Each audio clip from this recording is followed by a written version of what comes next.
The gates had not opened for her in 7 years. She stood before them now, and the kingdom she had left behind watched her through the iron bars like a wound that had never fully closed. Rain fell in silver threads across the courtyard stones. Arwen did not move. She let it fall on her shoulders, on her hair, on the face that had once been the most recognized in all of Arendelle. And she let the guards stare. She had changed. She knew it without needing a mirror. The girl who had run through these gates barefoot and laughing, with Tristan's hand in hers, and a life of impossible promises ahead of her, that girl was gone. The woman who stood in her place carried something different, something heavier than grief, something quieter than rage. She reached into the folds of her worn traveling cloak and drew out a sealed letter. The wax crest was cracked but still visible, the mark of the royal house of Arendelle, pressed into deep violet. One of the younger guards, too young to remember her, stepped forward and asked her name. Arwen looked at him for a long moment before she answered. "Tell my father," she said, her voice low and steady as water under ice, "that his daughter has come home, and that she knows what he did." The guard paled, and behind him, deep inside the palace, a candle went out. She had not always known what silence tasted like. There was a time, and it felt now like something that had happened to someone else, in a life she had only read about, when Arendelle had been loud to her, when every room in the palace had been filled with the sound of her own name, spoken in 100 different tones. "Arwen, come to council. Arwen, your tutor is waiting. Arwen, your father wishes to speak with you. Arwen, you must be careful. Arwen, you must be dignified. Arwen, you must become what we need you to become." She had been the only child of King Aldrich the Still and Queen Lyris, dead since Arwen was 4. She remembered almost nothing of her mother, only the weight of a hand on her hair and the smell of something sweet and warm. And then the absence that followed. The kind of absence that doesn't announce itself, the kind that simply fills every space where something beloved used to be. Her father had not been cruel. She needed to be honest about that. Even now, Aldrich had been distant, precise, and entirely devoted to the kingdom, which meant he had loved Arendelle the way some men love an idea, completely and at the expense of everything that breathed near them.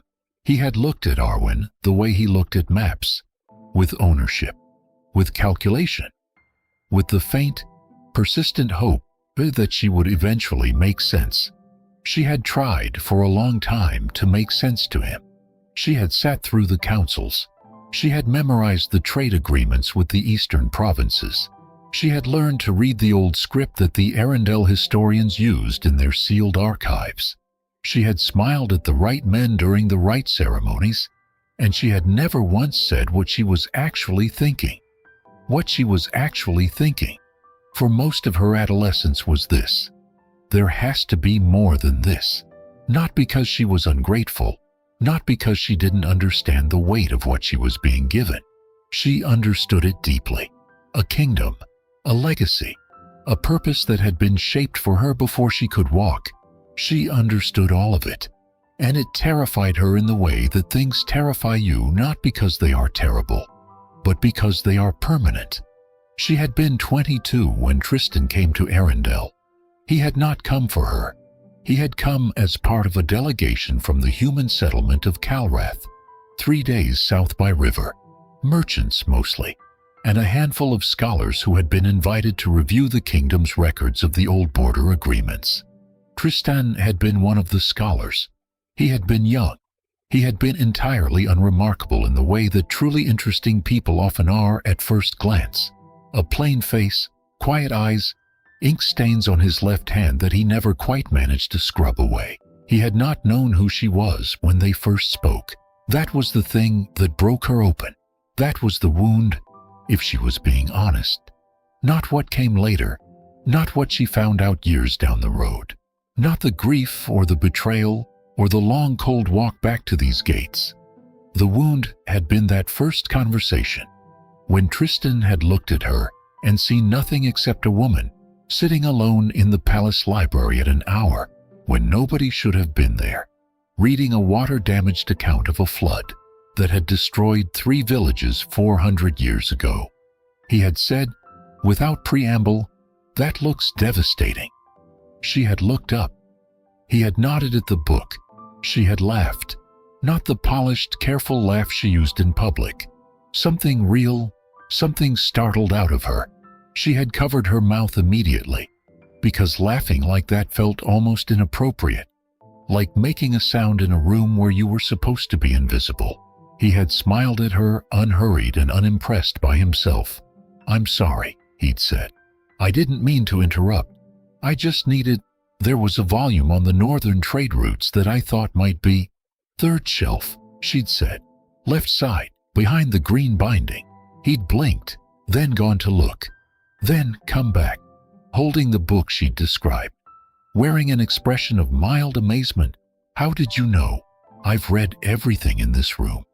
He had looked at her differently after that, not with recognition, not with the political awareness that everyone else brought to every look they gave her. Just curiosity. Genuine, uncomplicated curiosity. The kind that asks questions because it wants answers, not because it wants something in return. She had not known then what that would cost her. She had not known then that she would pay it anyway. It happened 3 weeks after Tristan arrived in Arendelle. Not the falling in love. That was slower, quieter, something that accumulated like snow, barely noticeable until suddenly everything was buried in it. What happened at 3 weeks was something else, something that cracked the carefully ordered surface of Arwen's life and let the cold air in.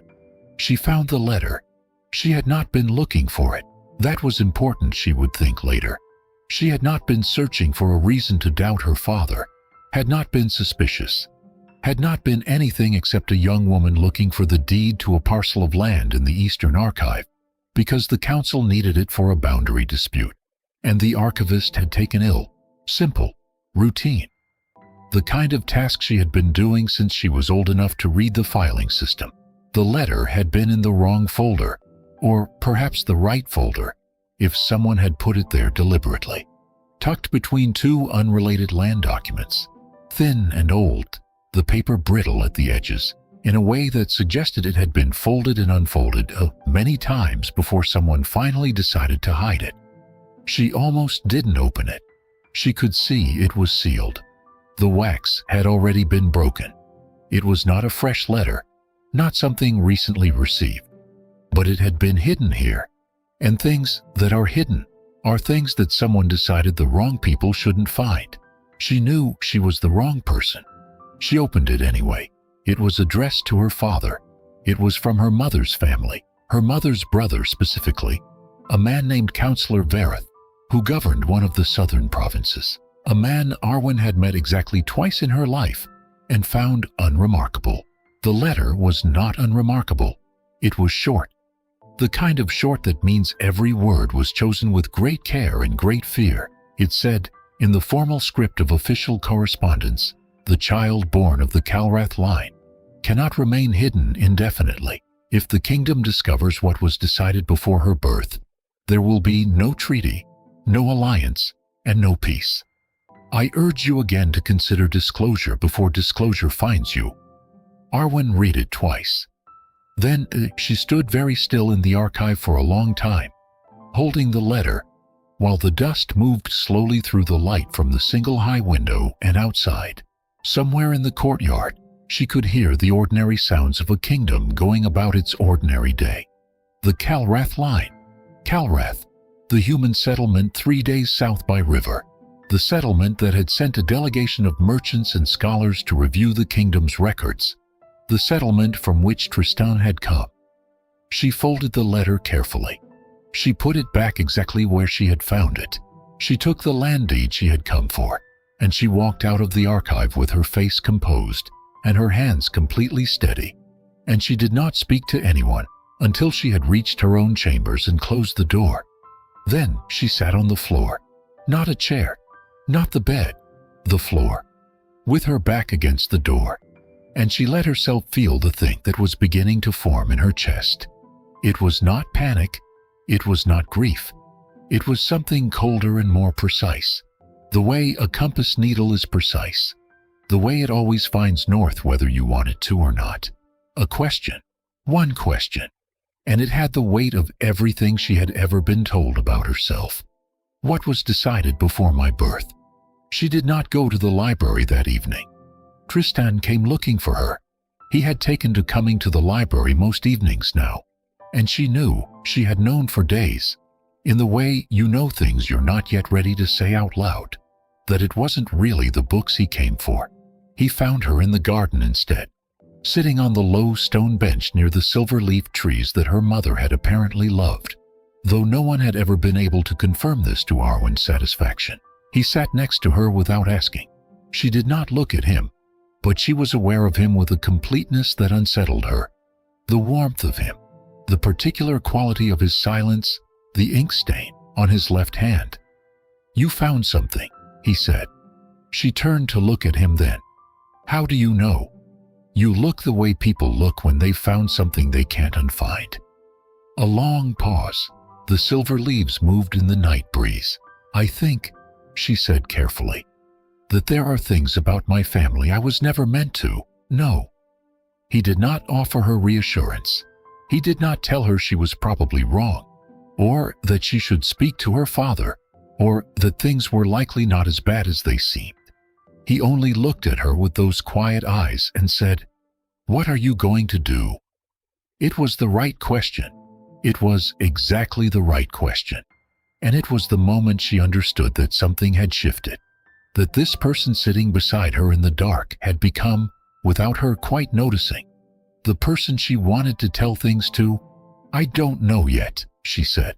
"Then you don't have to know yet," he said. She looked at him for a moment longer than was strictly necessary. Then she looked back at the silver-leaf trees, but her hand, without her consciously deciding anything, moved the 1.5 inches across the cold stone until it was resting against his. He didn't move either.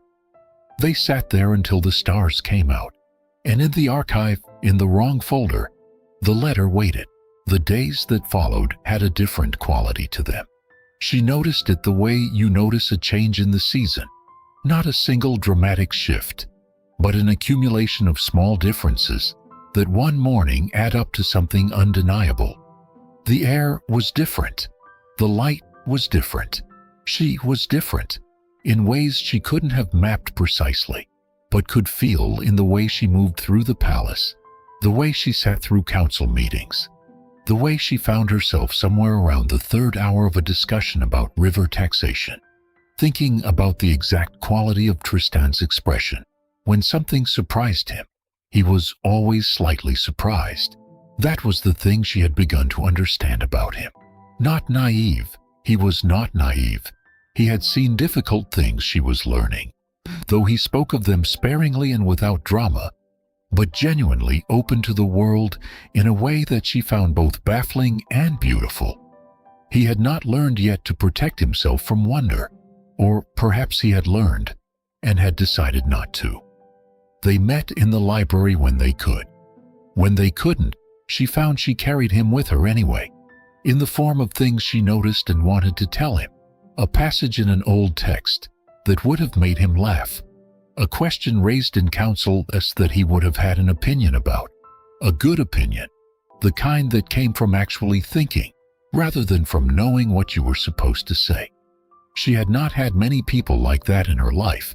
She had had attendants and advisors, and the distant shapes of nobles who came to her with requests wrapped in flattery. She had had her father, who loved her in the way that maps love their territories, categorically, without warmth. She had had Mira, her oldest attendant, who was kind in a practical and unsentimental way, and who had been closer to a mother figure than anyone else in the palace, and who looked at Arwen sometimes with an expression of worry that she never explained. She had not had someone who simply talked to her, who argued with her when he disagreed, and listened when she spoke, and never, not once, treated her like a problem to be managed. "Tell me about Calrath," she said one evening. They were in the library, The fire was low. He glanced up from the text he'd been reading. What do you want to know? What it's like to live there? He was quiet for a moment, considering the question the way he considered most things, seriously, without performing the consideration. Loud, he said finally, in a good way. There's a market that runs every morning along the Eastern Road, and it's so loud by midday that you can't hear yourself think, which most people seem to consider a feature. A pause. My mother used to say the noise meant everybody was alive. Used to? She died 4 years ago. I'm sorry. She was not very sorry to go, he said. And there was something in his voice that was grief and love and honesty all at once. She had been tired for a long time, but she left behind 4 children who are all loudly alive. So I think she would consider that an adequate legacy. Arwen looked at him. You have 3 siblings, 2 brothers and a sister. My sister is 7 and has already decided she will run the settlement's trade council by the time she is 20. Everyone who has met her believes her. There it was, the particular way his face changed when he talked about his family. Not softened exactly, brightened, like a lamp turned up. She thought, I want to know all of it. I want to know everything you've ever known. She thought, this is dangerous. She said, you miss them. Every day. He said it simply without apology. But the work here is important and... He stopped. And? He looked at her across the library, across the fire, across the distance that was both very small and very significant. And there are reasons to stay that I didn't expect. The silence was warm. She was the one who looked away first. She looked down at her book, which she had not been reading for the last hour. Tristan, she said, keeping her voice level, I need to ask you something. All right. Does your family have any connection to the Arendelle royal line? Historically, any old treaty or agreement or... She felt him go still. It was not the stillness of someone who doesn't know the answer. It was the stillness of someone who does know and is deciding what to do with that knowledge. The fire crackled. Somewhere outside, the night guard changed rotation, their footsteps passing and fading. Why are you asking me that? His voice was careful. I found something, she said. In the archive, I wasn't looking for it, but it mentioned Calrath and... She looked at him. I thought you might know something. He held her gaze for a long moment, and in his eyes, she saw the thing she had been afraid to see. Recognition, not surprise. Recognition, as though this conversation was one he had been expecting. One he had perhaps been dreading. I think, he said slowly, that there are things we both need to find out. Together. He reached across the table and picked up the book she hadn't been reading and placed it back on the shelf behind him with the deliberate calm of someone who is deciding to stay in a place rather than flee from it. Together, he said. But neither of them slept well that night, and Mira, who had been passing the library door with a tray of evening tea, paused for a moment in the corridor with her hand on the stone wall and her eyes closed, wearing the expression of someone who has been waiting for something for a very long time and has just heard it finally begin. If you're still here with me, subscribe to Elf Stories. There are many more unforgettable tales waiting to be told. They searched carefully, quietly, the way you do when you are looking for something inside a place that belongs to someone who doesn't want you to find it. Tristan had access to the historical records through his delegation's official research authorization. Arwen had access to everything, technically. She was the heir. The palace was hers in the way that debts are yours, entirely and without the option to refuse. Together, they moved through the archive's older sections, the ones that smelled of damp stone and centuries, where the records were kept in the old binding style with wooden covers and leather ties, and where the light was always insufficient, and the dust settled in a way that made her feel like they were disturbing something that had long ago decided to rest. She found herself watching him when he didn't know she was watching. She was not proud of this, but she did it anyway, because there was something about the way he read, his whole attention without distraction, with the particular quiet of someone who genuinely loves the thing they're doing, that she found she could not look away from. He worked with his left hand flat on the page. The ink stain on his fingers was permanent. She'd concluded by now some pigment from a particular kind of historical ink that the Calrath archivists still used. He'd told her, because the old formula was better for longevity. She had touched it once, briefly, when he'd handed her a document and their fingers had crossed for a moment, and she had thought about it for an embarrassingly long time afterward. "You're not reading," he said, without looking up. "I was thinking. About the records?" "Not exactly." He turned a page. "About what then?" She decided to be honest, because honesty had become the grammar of whatever this was between them. "About whether this is going to hurt us." He did look up then, not with alarm, with something more careful than alarm, something that paid attention. "The search? What we might find." She looked down at the document in her hands. "Some things are easier to carry when you don't know what they are, and some things get heavier the longer you refuse to look at them," he said. She acknowledged this with a small nod. "I know. Do you want to stop?" She shook her head, not because stopping was impossible, but because she had already decided the night she found the letter that she was done living in a house of carefully maintained silences. She had been inside one her entire life.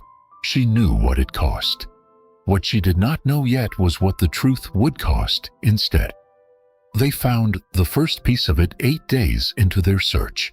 It was not in the main archive, but in a secondary collection, a smaller room off the eastern corridor that Arwen had been inside, perhaps twice in her life, which existed mostly to house documents related to the kingdom's formal agreements with its neighboring settlements. The trade protocols, the border confirmations, the shared resource arrangements that had kept Arendelle and its southern neighbors at peace for the last several generations. The document was titled, in the dry, formal language of official records, Treaty of Shared Blood, Supplementary Clause, Private, Year 447 of the Second Arendelle Reign. It was not in the main index. Arwen's hands were steady when she opened it. She had trained them to be. But she was aware of Tristan standing close behind her, reading over her shoulder, and she was aware of the exact moment when he exhaled, not a breath, something shorter and sharper. And she knew he had reached the part she was reading. The supplementary clause was written in the careful, bloodless language of people who are doing something they know is wrong, and would like the paperwork to feel as neutral as possible. It described in formal terms an arrangement made between King Aldrich of Arendelle and the governing council of Calrath at a time of significant political tension, a time when the border between the kingdom and the settlement had been contested, when trade had been disrupted, when both sides had lost enough that they were willing to try something different. The arrangement was this: a child born of both lines would carry the peace in her blood, a child with Arendelle royal inheritance and Calrath human lineage, raised in the kingdom, trained as heir. When she came of age, her ascension would bind the two peoples legally and permanently, not through marriage or treaty, which could be broken, but through succession, which could not. The child's name, recorded in the margin in handwriting that was slightly different from the rest, as though added later, as though added with reluctance, Arwen. She read her own name. She read it twice. The room was very quiet. "My mother," she said, and her voice came out strange and far away. "My mother was from Calrath." Tristan said nothing, but she felt him take a careful, deliberate step to stand beside her rather than behind her. And this small repositioning, this tiny act of standing beside rather than behind, undid something in her chest that she had not known was held tightly. They chose who she would marry, Arwen continued, because talking was helping, talking was keeping her steady. "Before I was born, my father chose her because she carried, because I would carry." She stopped. She thought about the letter. The child born of the Calrath line cannot remain hidden indefinitely, not hidden from the kingdom, hidden from her. Her entire life, her entire existence, her blood, Her inheritance, the reason she had been raised and shaped and prepared. It had been a political arrangement. She was the treaty. She was the document. She was the supplementary clause in private negotiation that both parties had decided she should never read. "The delegates," she said. "Your delegation. From Calrath." "Yes." His voice was quiet. "You knew what I was before you came here." A pause.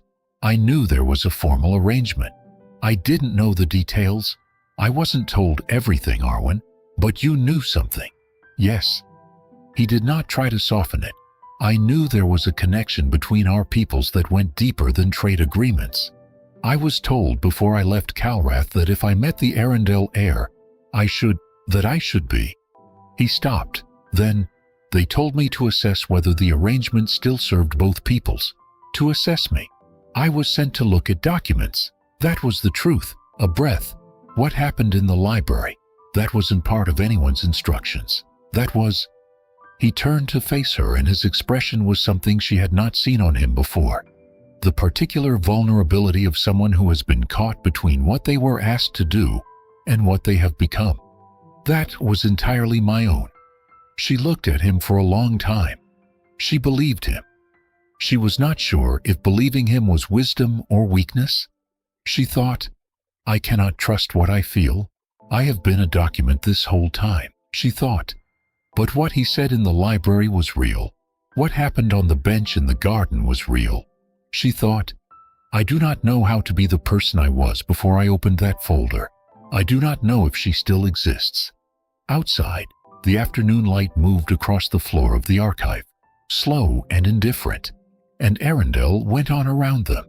The market sounds, the distant horn of a trade vessel arriving at the river docks, the normal, ordinary sound of a kingdom that did not know its heir, was standing in a dusty room quietly coming apart. "I need to speak to my father," she said. Tristan nodded. "Alone?" He nodded again, and this time there was something in it that looked like fear. Not for himself, she thought, but for what she was about to walk into. She smoothed the document. She did not put it back. She folded it once, placed it inside her robe against her chest, and walked toward the door. "Arwen." She stopped. "Whatever happens with your father," he said, "whatever this costs, I need you to know that what I told you in the library was true. Nothing about this." He gestured, a small, helpless gesture that took in the room, the document, the whole architecture of what they'd found, changes what's true between us. She stood with her back to him for a moment. "I know," she said softly. But her voice was not steady anymore. Her father was in the council chamber when she arrived, and he knew. She could see it the moment she came through the door. He knew from the document against her chest, or from something in her face, or from the particular way she carried herself when she was not performing the careful grace that had been required of her since childhood. He knew, and his face did not change, which was worse than if it had. She placed the document on the table in front of him. He looked at it. He looked at her. "Sit down, Arwen," he said. "I'd rather stand." A pause. He accepted this. He was good at accepting things that he could not alter. That had always been the quality in him she most struggled to name. Whether it was strength or distance, or simply the practiced calm of a man who had made choices he knew were irrevocable, and had learned to live inside them. "How long have you known?" she asked. "Your entire life," he said. "This was arranged before you were conceived." The directness of it struck her. She had expected some deflection, some careful softening. She had not expected him to simply say it, clean and unvarnished, the way you say a thing when you are tired of the weight of not saying it. "My mother," she said. "Did she know?" "Yes." Something moved through his face, brief and quickly controlled. "Your mother understood what was required. She agreed to it. Lyris was from a governing family in Calrath. She believed in the peace this would create. She was the one who insisted it be done properly." A breath. "She was also," he said more quietly, "someone I came to love in ways I had not anticipated. These things are not mutually exclusive. Arwen heard this and felt the complicated ache of it. The knowledge that her father was a man who had loved her mother and had also reduced her mother to a political necessity, and that both of these things were true at once, and that they were true of her as well. You were going to tell me when? When you were crowned. He held her gaze. There are formalities that occur at coronation. The Calrath Council is meant to be present. The terms of the original arrangement would have been confirmed, and the supplementary clause made public. You would have been told everything in full. In front of a council. At my coronation, yes. So I would have had no time to feel it, she said. No time to react. To be anything except the heir on the day of her crowning. She heard her own voice, very controlled, the way it always was when she was the most upset. That was the plan. He did not deny it. There is something else, he said. She had thought she was prepared. She was not. The arrangement, he said, choosing his words with a care that made her afraid, was not only about your inheritance. There was a secondary provision, one that was not widely known. He looked at the document on the table, then at her. The treaty stipulated that the first heir of Arendelle born of the Calrath line would carry the binding. That binding must be confirmed. Formally, within the heir's 29th year. She was 29.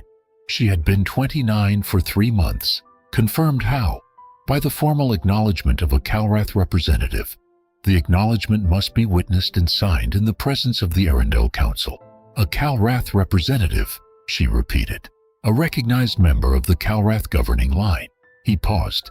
Someone with authority to speak for their people. The room seemed very still. Tristan, she said, not a question. Her father looked at her, and in his eyes she saw the thing she had most feared. Not guilt, not apology, but something worse. Knowledge. He had known about Tristan. He had known from the beginning of the delegation's arrival. He had known that Tristan was not simply a scholar, not simply a junior researcher from a distant settlement. Tristan was the Calrath governing line. Tristan was the son of the council's head family. Tristan had been sent to Arendelle not to review historical documents. He had been sent to review her, and the binding that needed to be confirmed within her 29th year could only be confirmed by his signature, which meant that what had grown between them in the library, in the garden, in the archive, had it been real? Had any of it been simply, purely real? Or had it been two people moving toward an outcome that had been decided before either of them was born? Pulled by invisible lines toward a moment of paperwork, executing a treaty through the medium of what felt like falling in love. She thought of his hands. She thought of the ink stain. She thought of him saying, "What happened in the library was not part of anyone's instructions. That was entirely my own." She thought, "I believe you. God help me. I believe you.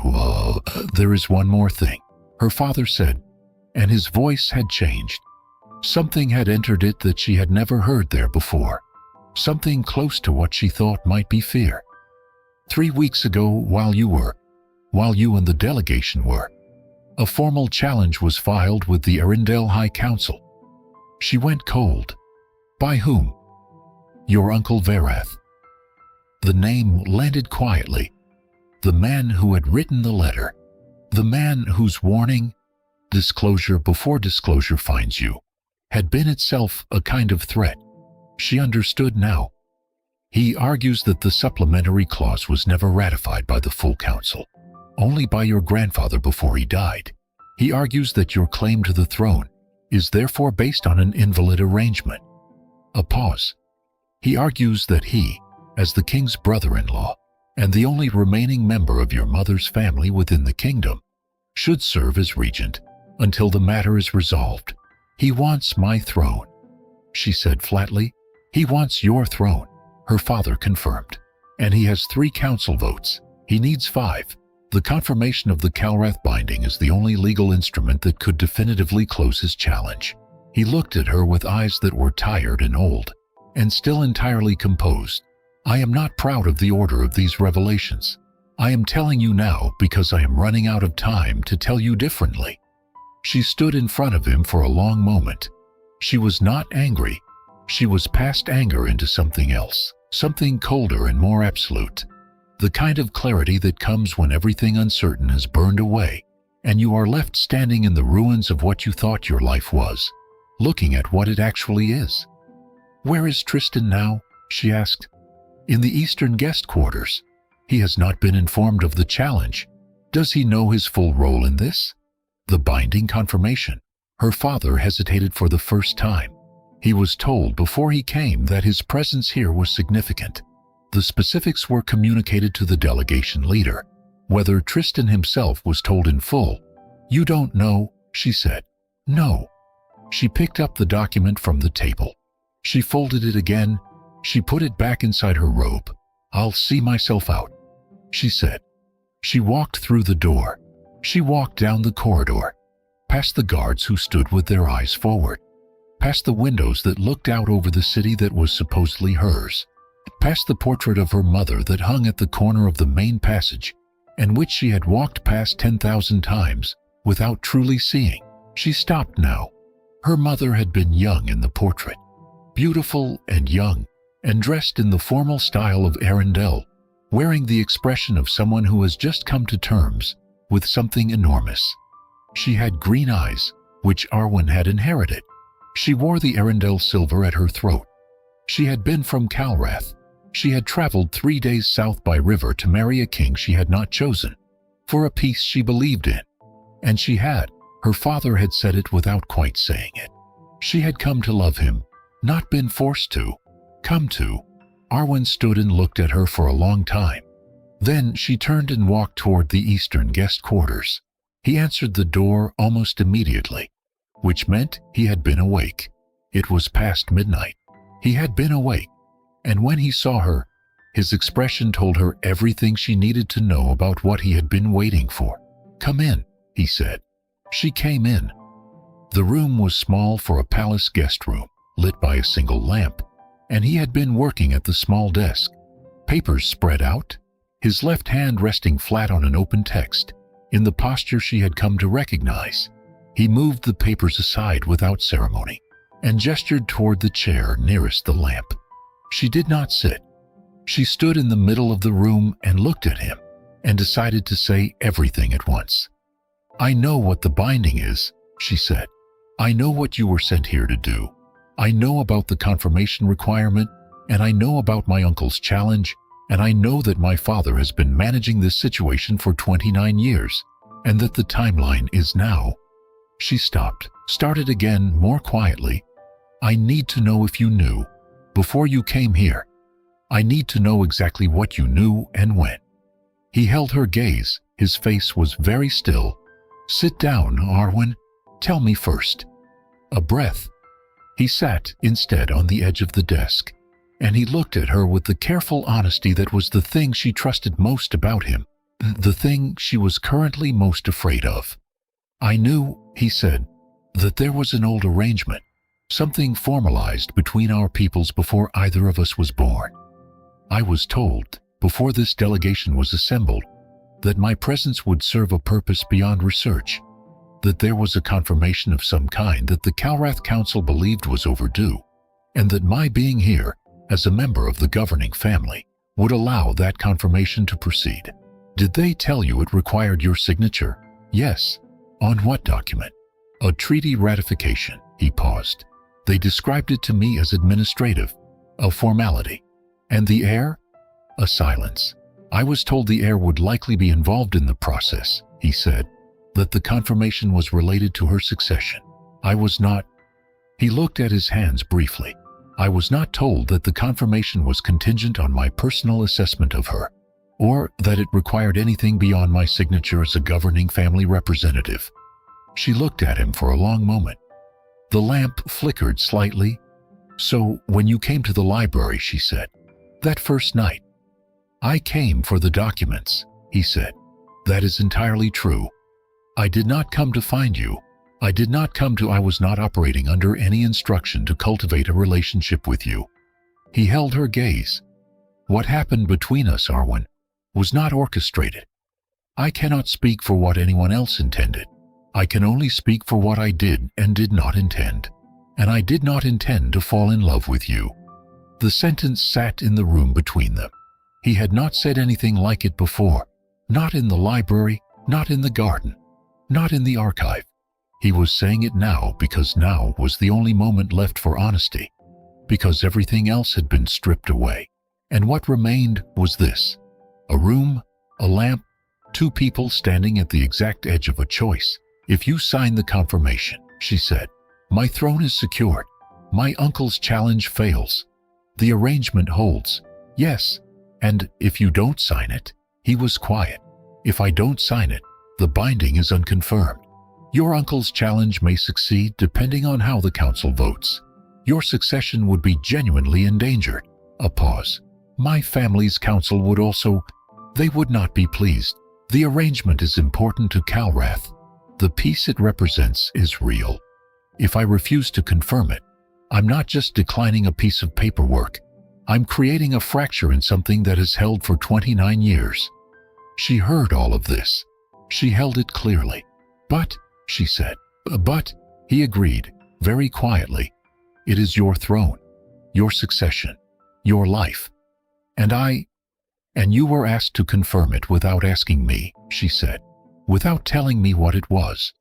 The way every decision about my existence has been made without asking me." He did not look away. Yes, this was the thing. This was the unbearable thing at the center of it. Not that the arrangement existed, not even that it had been kept from her. The unbearable thing was that she understood why. She understood the peace it protected. She understood that her mother had believed in it, that her father had built a life around it, that Calrath had held to it for a generation. She understood that Vareth's challenge was opportunism dressed as principle, and that if he succeeded, she would lose not only a crown, but the work of decades, the fragile human architecture of two peoples who had chosen cooperation over conflict. She understood all of it, and she was still 29 years old, standing in a guest room at midnight, discovering that the man she loved had been sent to evaluate her. "I need you to do something," she said. "Anything. Don't sign it yet." He blinked. "Give me 2 days," she said. "I need to speak to the council myself, not as the heir performing her succession, as myself, as Arwen, who found a letter in the wrong folder and deserves to walk into a room and be told the truth to her face by the people who decided her life before she was born." Her voice was steady. She had found, somewhere in the last several hours, the place in herself where the steadiness lived. Not the performed steadiness, but the real kind. The kind that comes after everything breaks and you discover that you are still standing. "I want to confirm the binding because I have chosen it, not because the calendar requires it, not because a document dictates it. I want to look at my father's counsel and my uncle's argument and the full record of what was arranged, and I want to decide." He was very quiet. "And if you decide against it?" he asked, with all the care of someone who is asking a question they are genuinely afraid to hear the answer to. She looked at him in the lamplight. She thought about the silver-leaved trees in the garden and the particular way he had sat down beside her without asking permission, and the way it had felt, for the first time in her life, like someone was sitting with her rather than beside the person she was supposed to be. "If I decide against it," she said, "then I will have chosen freely, and losing freely will be better than winning inside a cage." He let out a slow breath. 2 days, he said. She nodded once. Then she turned toward the door. "Arwen," she stopped, her hand on the frame. "The thing I said," he said from behind her, "about not intending to fall in love with you." She waited. "I meant it as an explanation," he said, "not an excuse, and not a withdrawal." She stood in the doorway for a moment. Then, "I know," she said softly. She walked out into the corridor, where the palace was dark and still and old and hers, and she squared her shoulders, and she went to find her father's council secretary, and she requested a formal session for the following morning. She was done waiting for people to tell her who she was. The session lasted 4 hours. Arwen sat at the head of the council table, not because she was performing the role of heir, but because the chair was there and she sat in it and nobody moved her. And she listened to Vareth argue his case with the focused precision of a man who had been preparing this argument for years, possibly decades. He was not entirely wrong. The supplementary clause had been irregularly ratified. As legal documents went, there were gaps, there were questions. She listened to him, and then she spoke. She did not give a speech. She did not perform. She laid out the facts as she had found them, in the order she had found them, including the letter she had discovered in the archive, and she asked the council to consider what Vareth's challenge actually was. Not a legal remedy, but a seizure dressed in legal language, built on a technicality that existed only because her father had hidden the truth of her own existence from everyone, including her. She asked for a formal acknowledgement that the arrangement had been improperly disclosed. She asked for the record to be corrected. She asked for a full account of the treaty to be made public, including the supplementary clause, so that the people of Arendelle could know what peace had cost and why it had been worth it. And then she said, "I am prepared to confirm the binding, by my own choice, as the heir who now understands what she is confirming and why." The council voted. Vareth lost. 3-7. He left the chamber without speaking to her. She sat for a moment after the room had mostly emptied. The light came through the high windows at an angle, and it was ordinary light. The same light the kingdom had every afternoon. But it looked different from this chair, from this side of this table, after this morning. Mira appeared at her shoulder with a cup of tea. Arwen looked up at her. Mira looked back with the expression she had been wearing for years, the one that said she knew things she had never been authorized to say. "Well done," she said simply. "You knew," Arwen said. Not accusatory, just acknowledging. "I knew enough," Mira said. "I was not in a position to tell you more than I knew. Were you afraid of what I'd do?" Mira considered this seriously. "I was afraid you'd run," she said, "before you were ready." Arwen thought about this. Would that have been so terrible? For you? No. A pause. For the kingdom, possibly. For your father, certainly. She set the tea down. "You didn't run, though." "No," Arwen said. "That tells me something about who you've become." Arwen picked up the tea. She looked out the window at the kingdom, which was loud and alive, and entirely indifferent to everything that had just happened inside this room. "Where is Tristan?" she asked. "Waiting," Mira said. "He's been waiting since you went to the council." She found him in the garden. The silver-leafed trees moved in the same wind as always, and he was standing near the bench where they had first sat together, and he looked, not young exactly, but somehow more like himself than she had ever seen him, stripped of the careful management that people put on in places where they don't entirely belong. He turned when he heard her. She stopped a few feet away. She looked at him. "It's done," she said. He let out a breath. "Are you all right?" She thought about the question seriously. The way he had taught her. The way he always thought about questions. Not as something to deflect, but as something that deserved a real answer. "I will be," she said. He nodded. He started to say something about the delegation, about Calrath, about the procedures that would need to follow, and she crossed the space between them and put her hand against his chest, not dramatically, just there, steady. And he stopped talking. "Stay," she said. "Not because the treaty requires a Calrath presence, not because there are procedures." She looked up at him. "Stay because you want to." He looked at her for a moment that felt very long and very quiet. The way the library had always felt. The way the garden had always felt when it was just the two of them and the silver leaves in the night. "I want to," he said. She let herself breathe. She did not let herself cry. Not yet. Later, perhaps, when she was alone, she would let the weight of the last few days do what it needed to do. But here, now in the garden that her mother had apparently loved, with the afternoon light coming through the silver trees, she let herself just be present. Be this woman who had sat through a council session and named the truth out loud, and kept her throne, and not because it had been given to her, but because she had fought for it with the only weapon she trusted, herself. Tristan put his arms around her, careful and unhurried, and she rested her head against him, and neither of them said anything for a long time. Somewhere in the palace, her father sat alone in his study. Somewhere in the city, Vareth was already planning his next move. And somewhere in the old archive, in the wrong folder, the letter still waited.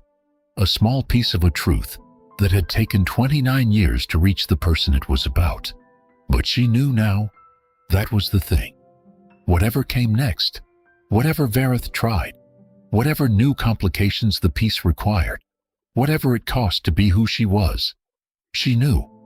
She was no longer a document that other people had written. She was the woman who had read it, the woman who had confirmed it by choice. Everything from here would be hers. 7 years had passed when Arwen finally understood what her father had been trying to say in that council chamber. Not the words he chose, which were careful and managing and not quite adequate, but the thing underneath them. The thing that men like him could not easily say. He had been afraid of this. He had hidden the truth from her because he had been afraid of exactly what happened. That she would find it, and it would break her, and she would go. He had been managing the risk of losing her for 29 years, and the management had caused the thing he feared, and she had gone. She did not say this to him directly. She said it by coming back, by walking through the gates in the rain, and standing in the courtyard, and asking the young guard to tell her father she had returned.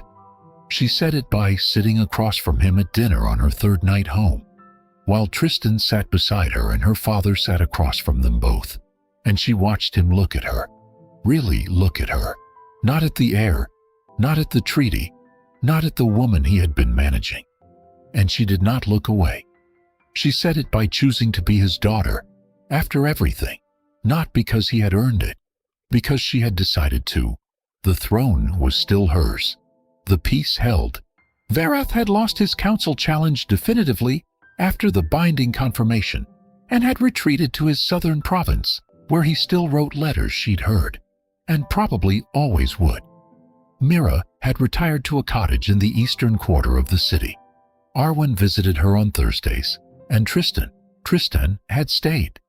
He ran between Arendelle and Calrath with a frequency that his family considered excessive, and that Arwen considered precisely right. He had ink on his hand always, and he worked at the small desk in their shared rooms with his left hand flat on the page, and she had stopped pretending she wasn't watching. She still thought about the version of herself that had run. She thought about her sometimes with tenderness and sometimes with grief. That young woman, 22 years old, who had believed that love and truth could be separated from consequence, who had held Tristan's hand and run through gates at dawn and thought, the rest of it can wait. The rest of it had not waited. The rest of it had been exactly where she left it, patient and permanent, ready to be faced. Every choice leaves marks, she thought. The running, the returning, the sitting in a council chamber and saying, I know what was decided, and I am deciding differently, and I am deciding for myself. All of it had left marks. She carried them now, in the garden under the silver-leaf trees that her mother had loved. The light fell the same way it always had. Steady and indifferent and quietly beautiful, Arwen sat on the bench and let it fall on her, and she was someone who had been broken and had chosen to come back together differently, and she was the heir of Arendelle and the daughter of a queen from Calrath, and she was loved by a man with ink on his hands who had once sat beside her without asking permission, and she was here. That was enough. That was everything.